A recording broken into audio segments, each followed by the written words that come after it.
eh, fungsi dari karbon untuk pengolahan tambang dan bagaimana kita memilih karbon yang tepat untuk tambang. Langsung aja kita mulai. Di dalam proses pengolahan emas dengan sistem cyanidasi itu terbagi menjadi 3 proses. Pertama oksidasi, kedua cyanidasi, ketiga karbonisasi. Yang kita bahas tentang sekarang ini tentang karbonisasi. Jadi percuma kita emas itu kita cairkan, karbon itu fungsinya untuk menangkap emasnya. Kalau proses yang ketiga ini kita memakai karbon yang buruk, otomatis emasnya tidak tertangkap dengan sempurna, otomatis seperti kita membuang emas. Kita persingkat, ini contoh dari karbon. Apabila karbon itu kita zoom, ya kan, itu akan seperti ini. Jadi terlihat bagaimana karbon itu mempunyai pori-pori yang banyak, itu menandakan bahwa iodinnya pun tinggi. Next, di dalam karbon ini cara kerjanya karbon. Kalau kita bisa lihat di sini ada emas di sini dia akan terjebak ke dalam pori-pori dalam karbon ini. Nah, inilah karbon yang kualitasnya baik yang kita mau terangkan. Bagaimana bisa emas itu bisa masuk dengan sempurna, ya kan, bisa tertangkap dengan jumlah yang maksimal. Oke, next.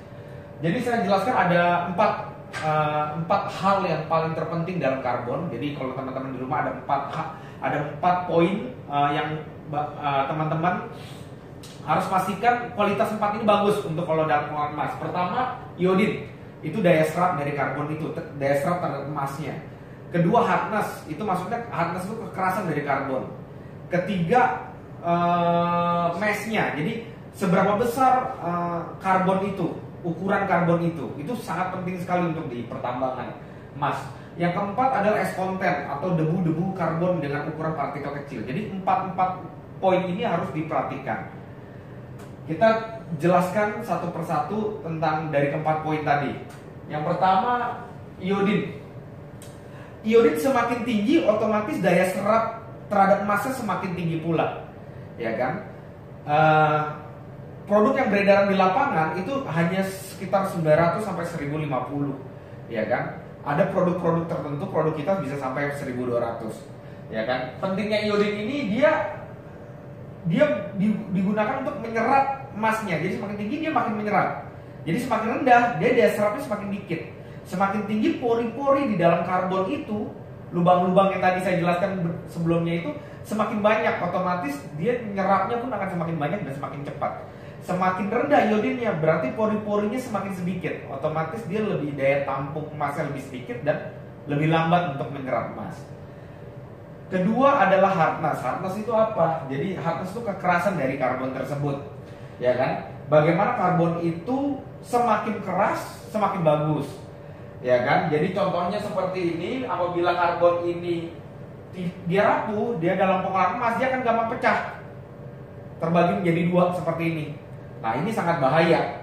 Nanti takutnya karbonnya akan lolos pada saat proses penyaringan, dia akan lolos terbuang begitu saja. Jadi hardness itu penting. Nah, problemnya kalau iodin tinggi, pada umumnya itu hardness-nya rendah. Karena iodin tinggi otomatis pori-pori di dalam karbonnya itu banyak. Kalau pori-pori di dalam karbon itu banyak, otomatis kekerasannya otomatis lebih rapuh. Nah, bagaimana kita bisa, Bapak Ibu bisa membeli dan memakai produk dengan iodin tinggi tetapi hardness-nya tetap tinggi, ya kan? Jadi benar-benar harus memilih karbon yang tepat. Next, yang ketiga ukuran size. Jadi ukuran size itu penting. Pada umumnya karbon yang beredar di lapangan maupun dari Filipina maupun dari pabrik lokalan dan sebagainya itu mass-nya itu 6x12. Jadi Bapak Ibu bisa cek langsung di karbon yang Bapak Ibu pakai mass-nya berapa. Biasanya ada speknya 612 atau berapa. Nah, produk yang kita tawarkan mass-nya itu 510. Jadi lebih besar. 510 lebih besar dari mass 612 secara rata-rata. Nah, mengapa size ini sangat penting?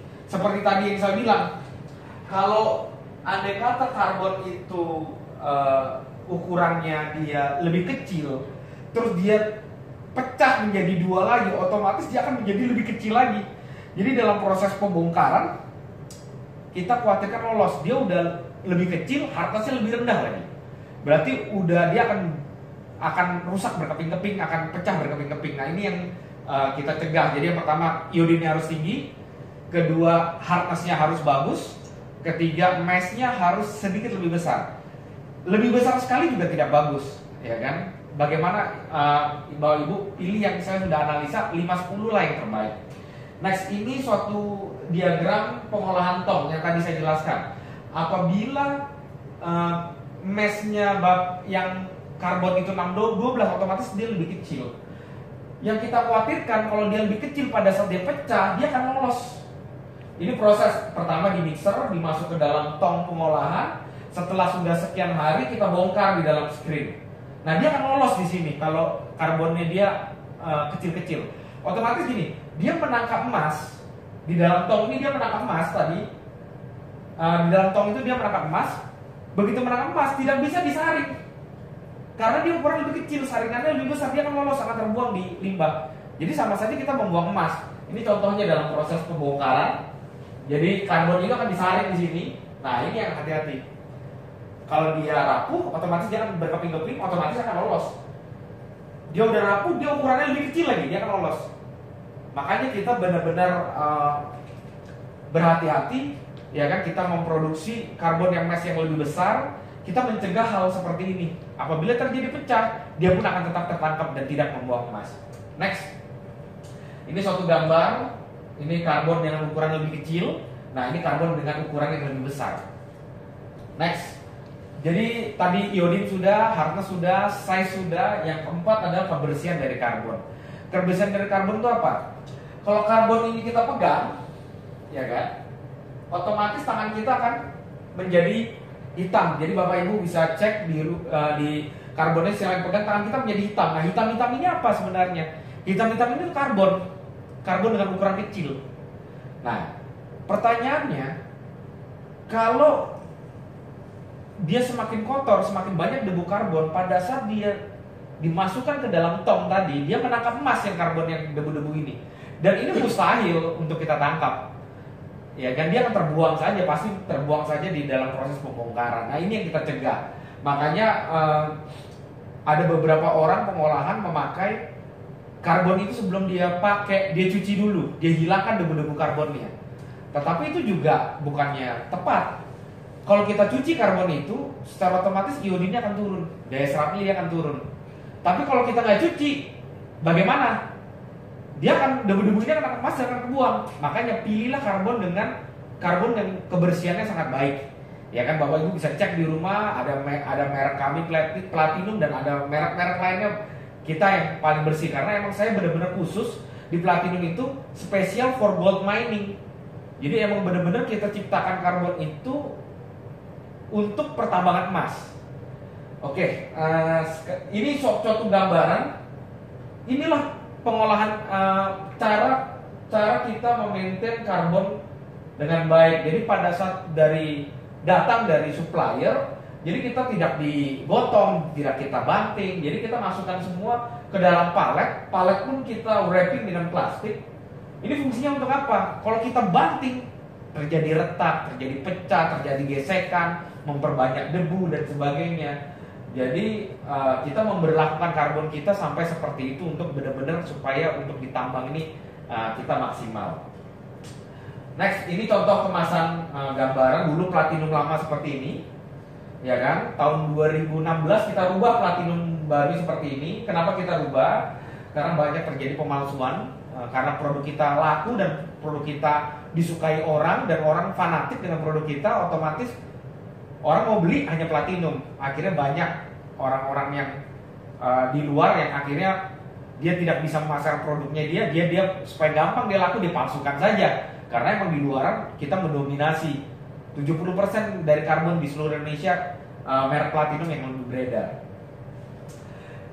Untuk menjelaskan lebih detail dari keempat hal tadi, iodin, hardness, mesh size maupun S content, kita praktek, kita buktikan. Ini sebagai contoh, ya kan. Tadi saya ngomong sampai mana, kamu pause. Kita kasih lihat, ya kan, kita praktekkan. Kita kasih lihat perbedaan karbon kita dengan karbon lainnya. Coba di kesini mungkin lebih dekat. Jadi ini produk kita, ini Platinum. Ini produk lainnya. Terlihat sekali bahwa kita mesh punya kita lebih besar. Kalau kita lihat, kita ambil salah satu contoh, ya kan? Nah, mesh platinum kita jauh lebih besar. Jadi apabila ini pecah menjadi 2 pun, dia ukurannya pun dia tidak akan lolos dari screennya tadi. Oke, meshnya sudah, kita akan praktek. Selanjutnya, ini yang paling terpenting, ya kan? Bagaimana kita ambil satu simulasi yang paling simpel saja, ya kan?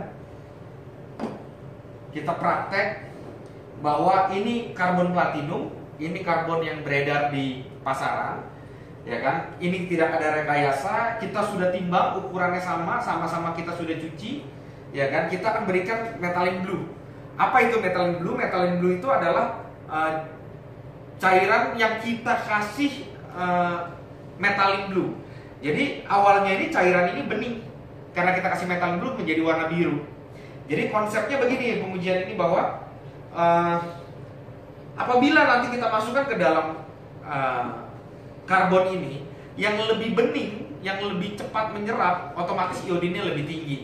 Jadi Bapak Ibu, teman-teman bisa praktek di rumah. Jadi jangan hanya percaya video ini, bisa praktek di rumah, bisa beli ke toko akuarium atau toko kimia, minta methylene blue, ya kan? Nanti Bapak Ibu bisa cek, ambil produk A, ambil produk B, Bapak Ibu timbang, Bapak Ibu cuci, masukkan ke dalam tabung, Bapak kasih methylene blue dan Bapak teman-teman kocok, ya kan? Nanti mana yang paling bening duluan? Itu berarti di situ menandakan bahwa daya serapnya paling bagus. Jadi cairan birunya ini akan masuk ke dalam karbonnya, itu kan diserap. Ini sama prosesnya dalam emas. Jadi cairan yang mengandung emas diserap sama karbon. Semakin karbon bagus, semakin serapnya makin banyak. Sekarang coba kita praktek. Yang sebelah kiri saya ini karbon jenis lain, sebelah kanan saya karbon platinum. Pak Hendri bantu saya.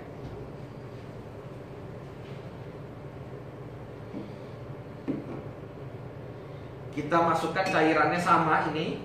Kita masukkan 100 ml.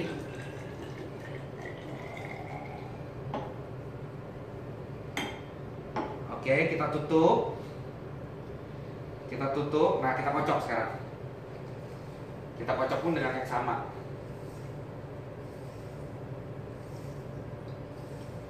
Jadi teman-teman bisa praktek sendiri di rumah. Kalau susah mencari methylene blue, teman-teman bisa mencari pakai betadine juga bisa.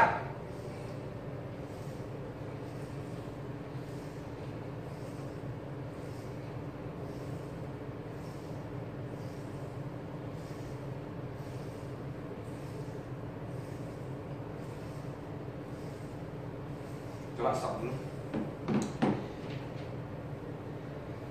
Teman-teman bisa lihat bahwa ini platinum, ini karbon lainnya. Jelas tidak ya kalau di kamera ya, bahwa sudah terlihat bahwa karbon platinum lebih warnanya sedikit kehijauan, yang karbon lain yang warnanya masih biru. Jadi di sini menandakan bahwa karbon platinum lebih menyerap, lebih cepat menyerap. Kita kocok, kita tambahin lagi, kita kocok sampai bening ya.